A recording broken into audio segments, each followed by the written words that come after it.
purpose of life is to reunite with God. When you were born, you let out a cry. It was the cry of separation, of being separated by the warm, loving womb of your mother. Now this process of being born, of being separated, created your first trauma, the trauma of separation.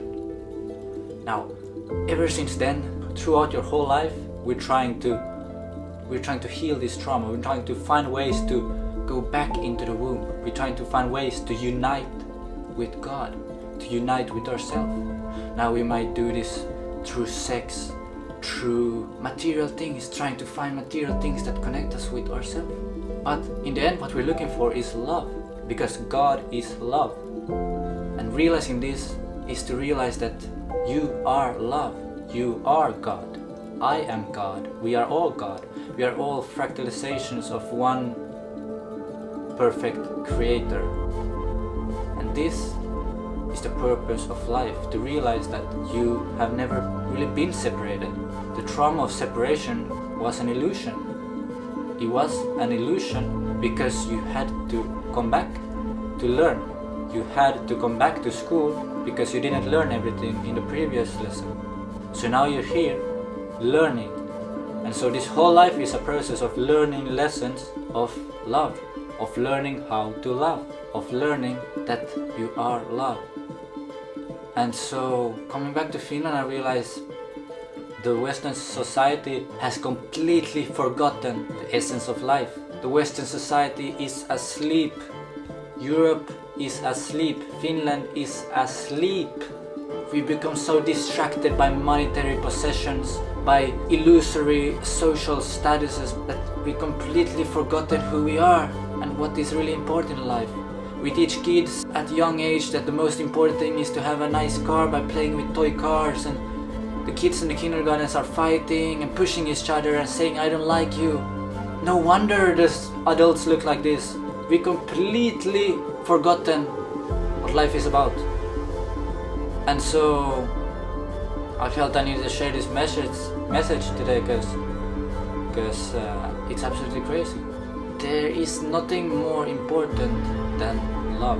So if you put monetary possessions, monetary value over human value, over animal value, over nature, natural value, then you are lost. Because you are not separated from nature. You're not separate from an animal. You're not separate from me. I'm not separate from you. We are all one. And so when you hurt me, I'm hurting you. When I hurt a tree, I suffer because I'm hurting myself. And realizing this is hard. It's hard because it shakes your world up. And it takes courage to stand up for your values, because in today's society, we become so conditioned to believing everything that is being told to us. We become so insecure that we don't dare to stand up for ourselves. We don't dare to think for ourselves. We're saying what we think somebody else wants to hear instead of speaking our truth. And so everybody's lying. We live in a big lie.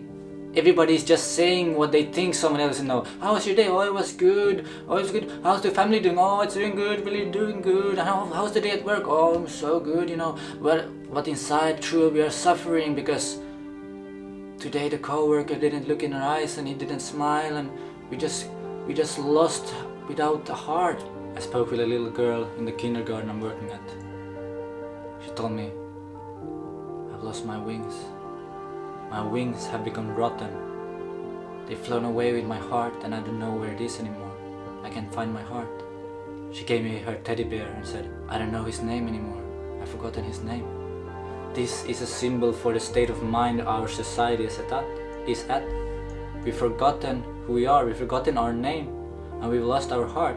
We become so cold-hearted, we don't even look each other in the eyes, we don't even smile, we don't hug anymore because we've lost our heart.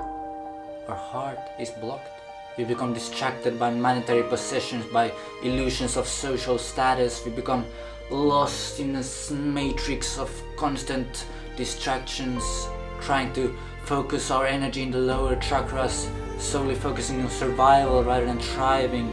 We're scared of what the future brings because we're not comfortable in the present, we're not comfortable with ourselves, so we project this fear onto the future, and this just creates chaos.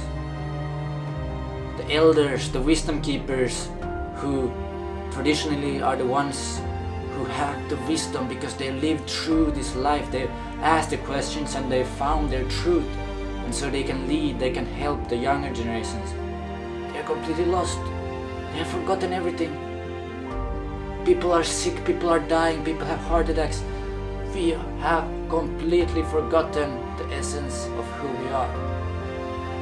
We're stuck in a society, in a system that is constantly feeding us propaganda of money, of fame, of power, of sex.